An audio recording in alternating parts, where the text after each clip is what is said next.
So இப்ப நிறைய பேருக்கு குலதெய்வம் தெரியாம இருக்கும். சோ ம், ம். அவங்கெல்லாம் கூட இந்த வாசி மந்திரத்தின் மூலமா குலதெய்வத்தை கண்டுபிடிக்க முடியும். கண்டிப்பா கண்டுபிடிக்க முடியும். ஏன்னா குலதெய்வத்துக்கும் அப்பாற்பட்டதுதான் அந்த மனிதனுடைய வாசி மந்திரம்.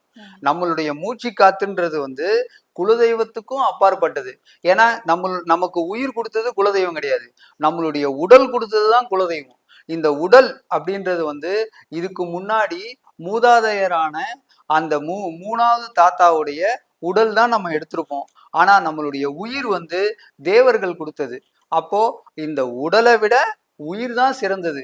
அப்போ அந்த உயிர் மந்திரத்தை நாம ஜபம் பண்ணும்போது இந்த உடலும் மேன்மையடையும். அதே மாதிரி குலதெய்வத்தின் மூலியமா கிடைக்கக்கூடிய எல்லா பலன்களையும் நாம் அடைய முடியும்.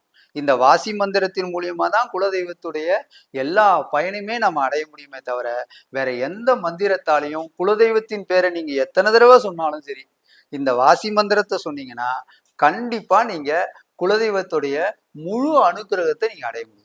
நிச்சயமாங்க.